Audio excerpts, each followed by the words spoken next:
سلام كما يتوعلو كبرات تخاتلتي ساتلايت تلفزيون RPM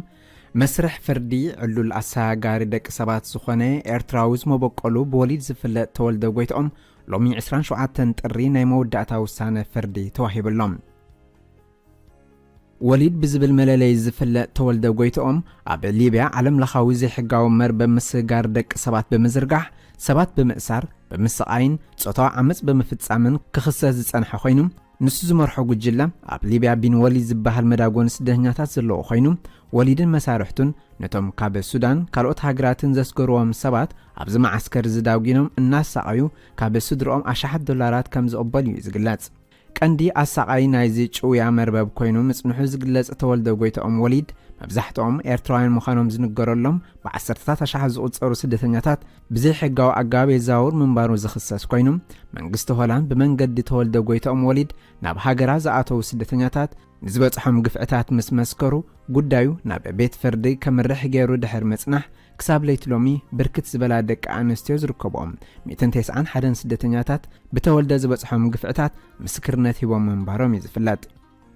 أتي لومز قربة مسرح وسانة فردي تولد قويتهم وليد قبلن يخوينو كمسترخبن نا 10 عمت كأسر تفريدو خمزولون بيت فرد هولاند كتمازول عمناي لوم مسرح فردي حبير اللوم أتي نخحساز ملكتار استغن أبا مسرح كمزولونيو اتبيت فردي قليسو زركب تولد قويتهم وليد كيدانا زكارياس هابتا مريم مزتبه لي إيرتراو مسارحتم أبا ورح مقابيت كلتشحن عسران أب إثيوبيا أبا تحت قيد مئتاو زفلت كوينم أب إثيوبيا ناب بيت فرد قريبون 18 عمتات كأسر تفريدو كان تنبرم أب ليبيا بزفت صمو قبنات جن أب حموشتا زقربولو كستات قبرنيا خوينو بمركابم كاب إثيوبيا بتقلب إنتربول ناب هولاند كمستركبه زفلت يوم مس تولده أب إثيوبيا أب تحت قيد زآتو كيدانا زكارياس كاب بيت فرد إثيوبيا كهدم كيلو كان تنبره بحادث الري كلتشحن عسران سلستن أب السودان داقماي أب تحت قيد دحر مئتاو أب حبرات إمارات عرب بمسجار زي حقاو جنزب كس قريبلو قبرنيا خوينو دحر مركابو نابتا كس مسريتات اللوز نبرت هولان تركبو أب تحتي صنع قيد مهلاوي زنقارم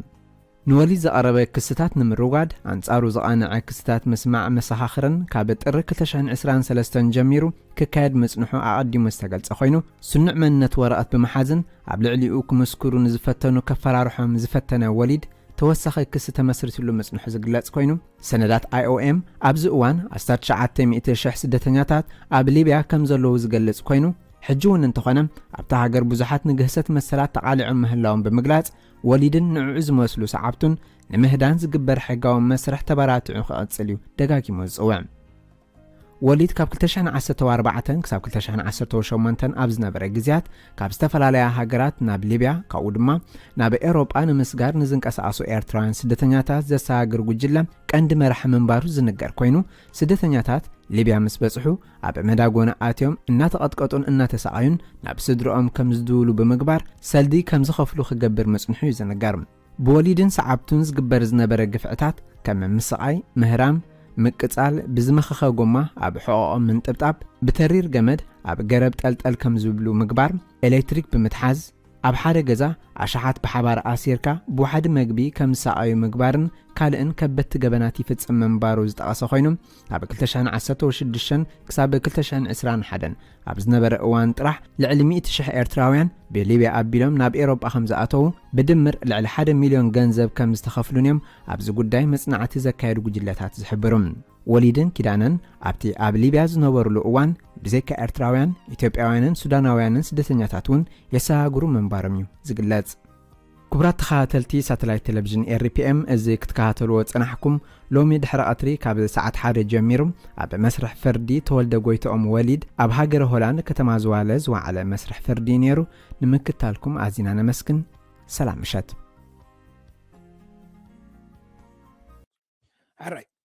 ጽማት ሕስቱ ናይቲ ተረጋጊጹ ዘሎ ምናልባት ተረጋጊጹ ክንብሎ ንኽእል ንስኻ ምናልባት ከም መራሒ ምስ ካልኦት ኮንካ ተሓባቢርካ ከም መራሒ ናይቲ ኣብ ሰባት ኣብ ምስግጋርን ኣብ መፈራራሕን ተረጋጊጹ ከምኡውን ሓቀታት ቁጽሪ 2 3 5 7 8 9 እዚ እውን ተረጋጊጹ መመሊሱ ኣብ ሰባት ምስግጋር ከም ልምዲ ኣዝዩ ሓደገኛ ንሂወት ኣስጋኢ ዝኾነ መንገዲ ትነጥፍ ከም ነበርካ ከምኡ እውን ሓቅታት ቁፅሪ 4 6 እውን ተረጋጊፁ ስለዚ እቲ ምስግጋርን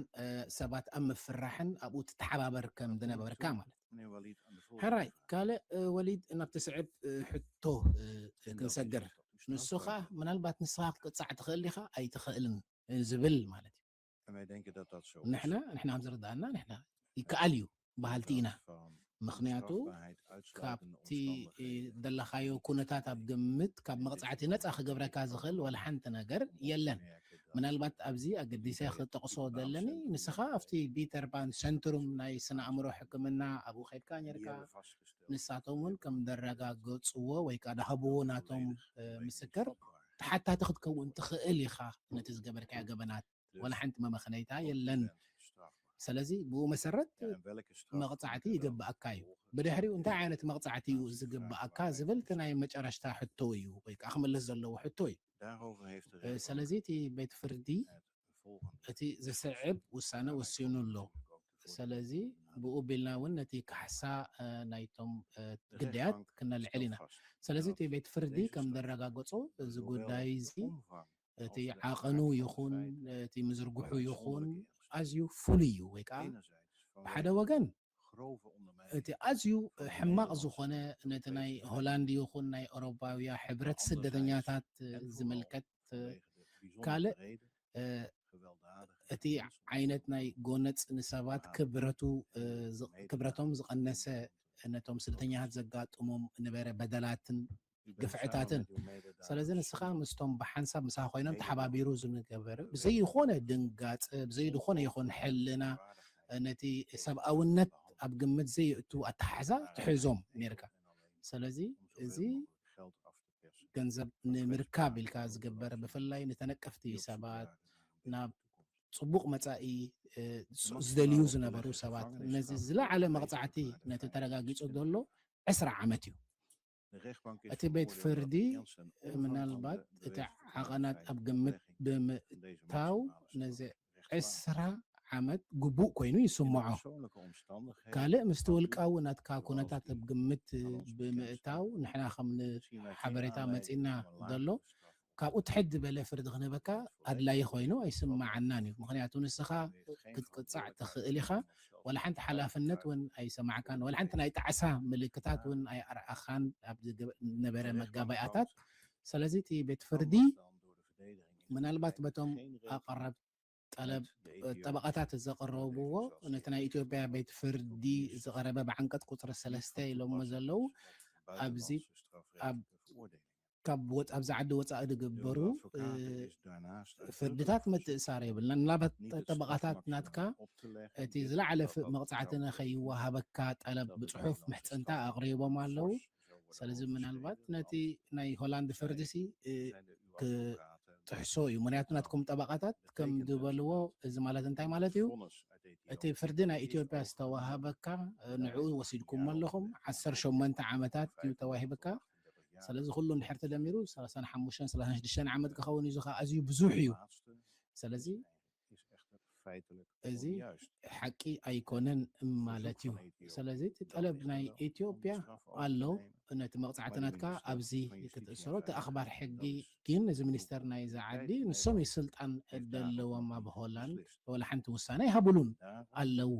ስለዚ እቲ ናትካ ነዚ ሓሊፍናዮ ሰጊርና ኣለና ማለት እዩ ስለዚ ምናልባት ነቲ ኢትዮጵያ ቤት ፍርዲ ዝምልከት ኣብ መፃኢ ምናልባት እንተ ተላዒሉ ወይ ከዓ እንተ ተላዒሉ ስለዚ ንዓኻን ወሊድ ንዓኻን ንጠባኣኻን ይምልከት ማለት እዩ መረጋገፂ ክተቕርቡ ማለት እዩ